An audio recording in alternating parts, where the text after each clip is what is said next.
नमस्कार साथियों, क्या आपने कभी सोचा है कि जिस भोजन को हम स्वाद या परंपरा के नाम पर खाते हैं, उसके पीछे कितनी चीखें, कितना दर्द और कितनी टूटी हुई जिंदगियां छिपी होती है। किसी बकरे की, किसी मुर्गी की, किसी गाय या भैंस के बछड़े की मांस केवल एक डिश नहीं है, यह किसी मासूम का अधूरा सपना है, किसी की टूटी हुई माँ की ममता है, किसी की छीन ली गई सांसें हैं। जिसे हम प्लेट में परोसकर स्वाद समझते हैं, वो असल में किसी निर्दोष की आखिरी पुकार है।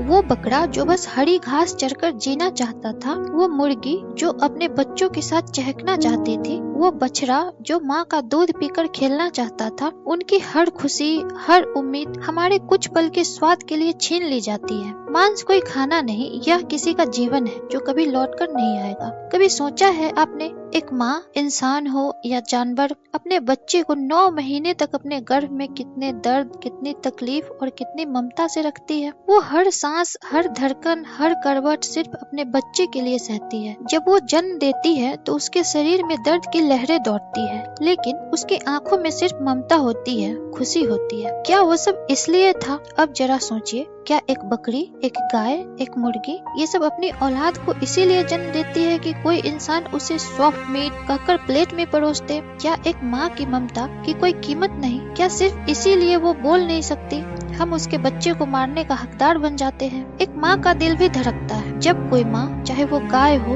बकरी हो या मुर्गी हो, अपने बच्चों को आंखों के सामने कसाई के हाथों मरते हुए देखती है तो वो भी रोती है, चीखती है, छटपटाती है। लेकिन हम क्या कहते हैं, कितना टेंडर मीट है यार, बहुत सॉफ्ट है, मजा आ गया। सच कहूँ, तुम्हारी थाली में कोई जायका नहीं, वो सिर्फ माँ का टूटा हुआ सपना पड़ा है। अगर तुम सच में इंसान हो तो बनो संवेदनशील, क्योंकि इंसान वही है जो दूसरों के दर्द को महसूस कर सके। एक माँ ने बच्चा इसीलिए नहीं जना कि तुम उसे खाना बना सको, उसने जना ताकि वो भी इस धरती पर जी सके, तुम्हारी तरह, मेरी तरह। जब हमारे ऋषि, देवता और महापुरुष माँ बाप की सेवा और आज्ञा को धर्म मानते थे, तो आज हम कैसे किसी मूक माँ की गोद उजाड़ कर उसके बच्चे को मांस कहकर खा सकते हैं, जो अपनी माँ से प्यार करता है? दोस्तों, ये बातें आपके दिल को छू गई है तो इस वीडियो को लाइक जरूर करें, उनके साथ शेयर करें जो इसे देखकर अपना नजरिया बदल सकते हैं, और चैनल को सब्सक्राइब करें ताकि करुणा की ये आवाज कभी थमे नहीं। विज्ञान कहता है हम बिना मांस खाए भी उतने ही स्वस्थ बल्कि और अधिक सशक्त रह सकते हैं। करुणा कहती है हर प्राणी को जीने का हक है जैसे हमें है, और नैतिकता कहती है जहाँ हिंसा की जरूरत न हो वहाँ हिंसा करना अधर्म है। हमारे स्वाद के लिए किसी ने जान दी, और वो भी बिना किसी गलती के। क्या सिर्फ इसीलिए क्योंकि हम ताकतवर हैं और वो नहीं? जरा सोचिए, अगर किसी ने आपके पेट भरने के लिए आपके पालतू कुत्ते को मार दिया होता तो आप क्या महसूस करते? अब कुछ लोग कहेंगे मांस प्रोटीन का सबसे अच्छा स्रोत है, लेकिन क्या आप जानते हैं चना दाल, सोया, पनीर, बादाम, मूंगफली, ये सब शुद्ध शाकाहारी प्रोटीन है। दुनिया के सबसे ताकतवर जानवर हाथी, घोड़ा, बैल, गेंडा, ये सब शाकाहारी है।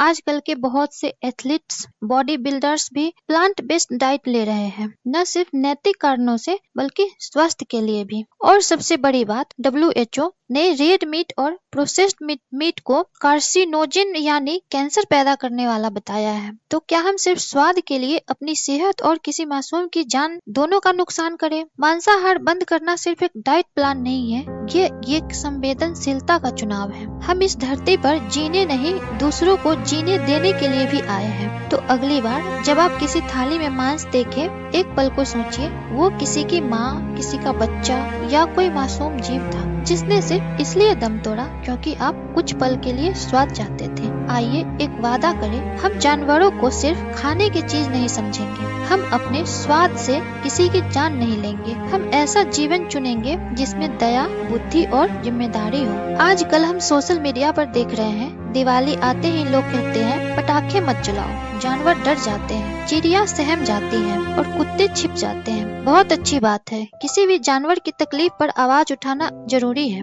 लेकिन सवाल ये है, क्या जानवर सिर्फ दिवाली की रात ही डरते हैं? क्या उनकी जान की कीमत सिर्फ उस दिन मायने रखती है जब हम त्योहार मना रहे होते हैं? वो लोग जो स्ट्रीट डॉग्स के लिए पिटीशन लाते हैं, इंस्टाग्राम पर वीडियो पोस्ट करते हैं, बचाओ इन्हें, वही लोग रात को आराम से चिकन, मटन, फिश की प्लेट सजा कर खाते हैं। जिस जानवर के लिए तुम पोस्ट लिखते हो, उसी जैसे किसी जानवर की तुम थाली में हत्या करते हो। ये संवेदनशीलता नहीं, ये पाखंड है।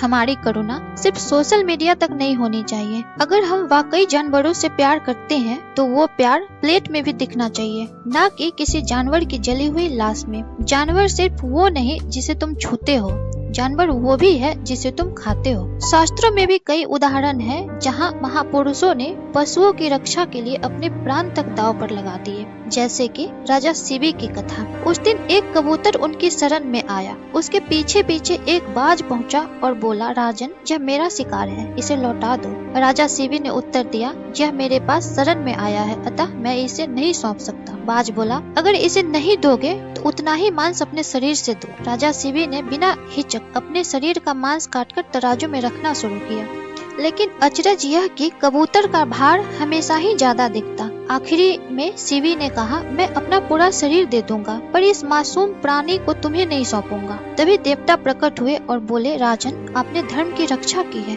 यही सच्ची करुणा है। अब फैसला तुम्हारा है। अंत में मैं बस इतना कहना चाहूंगी, जब तुम मरी हुई देह को छूने के बाद नहाते हो तो फिर मरी हुई देह को खा कैसे लेते हो? जानवर का मांस तुम्हारा खाना नहीं, किसी की मौत है। कुछ सेकेंड का स्वाद किसी मासूम की पूरी जिंदगी छीन लेता है। तुम कहते हो इंसान सबसे समझदार है, तो फिर हत्या करके खाना समझदारी है या पागलपन? मांस खाने वाला कहता है मैं दयालु हूँ, पर दया अगर थाली तक न पहुँचे तो वो अधूरी है। कब्रिस्तान और किचन में फर्क सिर्फ इतना है कि एक में लाशें दबी होती है और दूसरे में पकाई जाती है। मांस सिर्फ एक डिश नहीं है, ये किसी मासूम का अधूरा सपना है। अगर तुम जानवरों से सचमुच प्यार करते हो तो उनकी लाशें अपनी प्लेट में मत सजाओ।